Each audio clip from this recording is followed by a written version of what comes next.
ତ ଜର ହେଇ ଝିଅ ଶୋଇଛୁ? ସେମାନେ ସାଂଘାତିକ ଜର ହେଇଛି ହରିକି ମାନେ 8 ମାସ ହେଲା ଟୋଟାଲ ହେଇନଥିଲା, ମାନେ ହଠାତ୍ ଏମିତି ହେଲା। କଣ ପାଇଁ ହେଲା ନା ମାନେ ଆଉ ଗୋଟେ ବ୍ଲଗରେ ଆପଣଙ୍କ ସ୍ୱାଗତ। ତ ସେମାନେ ତ ଆମ ଝିଅର ଏବେ ଜର ହେଇ ସାଂଘାତିକ, ମାନେ 8 ମାସ ହେଲା ଜର ହେଇନଥିଲା, ତ ଜର ହେଇଛି। କମ ଚାଲ ଦେଖିବା। ତ ଆମ ଝିଅ ତ ଶୋଇଛି, ତ ସାଂଘାତିକ ସାଙ୍ଗେ ଜର ହେଇଛି। ଲାଇଟ୍ ଲଗେଇଦବା, ଅନ୍ଧାର ହେଇଛି ଘର। ସାଙ୍ଗେ ଦେଖିପାରୁଥିବେ ଆମ ଝିଅଟି ଶୋଇଛି, ତ ଜର ହେଇ ଝିଅ ଶୋଇଛୁ?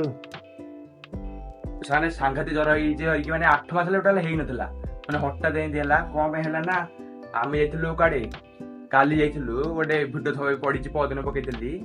ତ ମାନେ କଣ ଯାଇଥିଲୁ ଚିଲିକା, ହଁ ସେ ଟାଇଟଲ ଥବ ଚିଲିକା ବୁଲିବାକୁ ଗଲୁ ଆଉ ମାଉସୀ ଘର ବୁଲିବାକୁ ଗଲୁ। ତ ଯୋଉ ଚିଲିକା ଯାଇଥିଲୁ ନା, ମାନେ ଏଇଠୁ ଆମର 10 କିଲୋମିଟର ହବ। ତ ଆମେ ବସ୍ ଯାଇଥିଲୁ ଲକ୍ଷ୍ମୀ ବସ ରେ। ସେଇଠୁ ଆମର 2 କିଲୋମିଟର, ମାନେ ଆମେ ଭାବିଲୁ ଅଟୋ ଗୋଟେ ଯାଉଥିବ ଆମେ ଯିବୁ ହେରି। ଦେଖିଲା ଅଟୋ ନାହିଁ, କିଛି ନାହିଁ, ଚାଲି ଚାଲି ଯିବା ପଇଲା ଆଉ। ତ 2 କିଲୋମିଟର ପାଖାପାଖି ଚାଲି ଚାଲି ଗଲୁ, ପୁଣି ଆଇଲା ଆଉ ସେମିତି ଅଟୋ ନାହିଁ, କିଛି ନାହିଁ, ଖାଲି ବାଇକ୍ ଫାଇକ୍ ଯାହା ଯାଉଥିଲା। ସେଠି ଅଟୋ ଯାଏ କିନ୍ତୁ ଅଟୋ ସେଦିନ ଗଲାନି କଣ ପାଇଁ। ଆଇଲା ଆଉ ଚାଲି ଚାଲି ଗଲୁ, ଆଉ ଗଲା ଚାଲି ଚାଲିକି। ତ ସେଥିରେ ଝିଅ ତ ଦେଖିପାରୁଥିବେ ଜର ହେଇଛି, ମାନେ 8 ମାସ ଟୋଟାଲ ହେଇନଥିଲା। ଝିଅ କାଇଁ ଦେହ ଭଲ ଲାଗୁଛି? ରାତିଛି ନା ହଁ ରେ, ସାଂଘାତିକ ଜୋରେ ରାତି ହେଇଛି। ତ ଔଷଧ ବି ଦିଆ ହେଇଥିଲା, ମାନେ କାଲି ରାତିଠୁ ଆରମ୍ଭ ହେଲା। କାଲି ରାତି କେତେଟା 12ଟା ନା 11ଟାରୁ ଆରମ୍ଭ ହେଇଗଲା। ତ ପରଦିନ ଯାଇଥିଲୁ, ଏବେ ଜର ହେଇଛି ଦେଖିପାରୁଥିବେ। ତାହେଲେ ଝିଅ ତ ଜର ହେଇଛି, ତ ଔଷଧ ହେରିକା ଖାଉଛି। ତ ଖାଉ, ଆଉ ଦେହ ଯେମିତି ଭଲ ହେଇଯାଏ ଜଲ୍ଦି। ସାଂଘାତିକ ଜର ସାଙ୍ଗରେ ଦେଖିପାରୁଥିବେ। ତ ଗନ୍ଥା ପୁରା ଘୋଳା ହେଇଛି, ଶୀତ ହଉଛି ବୋଲି। ଜର ତ ଶୀତ ହବ ଜାଣିଥିବେ ଆଉ। ତ ଏବେ ଦେହ ଦେଖିପାରୁଥିବେ, ତ ମେଡିସିନ ଖାଇଛି, ଜର ଭଲ ହେଇଯିବ ଯେ। ଆଉ ଦେଖିବେ ଜଲ୍ଦି, ଯେତେ ଜଲ୍ଦି ଭଲ ହେଇଯିବ ଭଗବାନଙ୍କ କୃପାରୁ, ଭଲ ନା ଆଉ।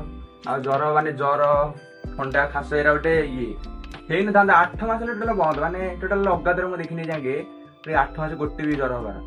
ସାଂଘାତିକ ମାନେ ଏବେ ହେଇଛି ଯେ ଯାଇଥିଲୁ ଚାଲି ଚାଲିକି, ଆଉ 4 କିଲୋମିଟର ଯିବା ଆସିବା। ଏଠି ମାନେ ଗଲୁ 2 କିଲୋମିଟର, ପୁଣି ଆଇଲା ଚାଲି ଚାଲିକି ଗଲୁ କରିକି। ଏମିତି ହେଲା ପରେ ଯାଇଥିଲୁ ଚିଲିକା ବୁଲିକି ଆଇଲୁ। ତ ଦେଖିବେ ୟୁଟ୍ୟୁବ ଚ୍ୟାନେଲ ପଡିଛି, ସେଥିରେ ଆମେ ଚାଲି ଚାଲି ଯାଇଛି ବୋଲି ମୁଁ କହିଛି, ସେ ଭିଡିଓରେ ଦେଖିଦେବେ।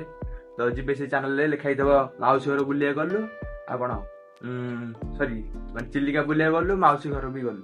ତ ଆମ ମାଉସୀ ଘର ବି ସେଇଠି, ତ ସେଥିପାଇଁ ମାଉସୀ ଘର ବି ଯାଇଥିଲୁ। ତ ଚାଲି ଚାଲିକି ଏମିତି ଅବସ୍ଥା ହେଇଛି। ଝିଅ ଶୋଇଥା ହେଲା, ଭଲ ହେଇଯିବ ଯେ ଔଷଧ ଖାଉଛି, ଭଲ ହେଇଯିବ।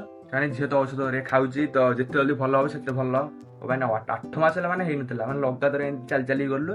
ତ ଝିଅର ଗୋଡ ହାତ କଣ ହେଇକି ଏମିତି ସେଥିପାଇଁ ଜର ହେଇଗଲା। ହଉ ସାଙ୍ଗେ ଚାଲ, ଆଜି ପାଇଁ ଭିଡ଼ିଓ ଏତିକି। ଭିଡ଼ିଓ ଲାଗିଥିଲେ ଲାଇକ୍ କରିଦେବେ, ସେୟାର କରିଦେବେ, ସାଙ୍ଗେ ସବସ୍କ୍ରାଇବ କରିବେ, ସାଙ୍ଗେ ଜମାରୁ ଭୁଲିନି। ରହୁଛି, ଜୟ ଜଗନ୍ନାଥ।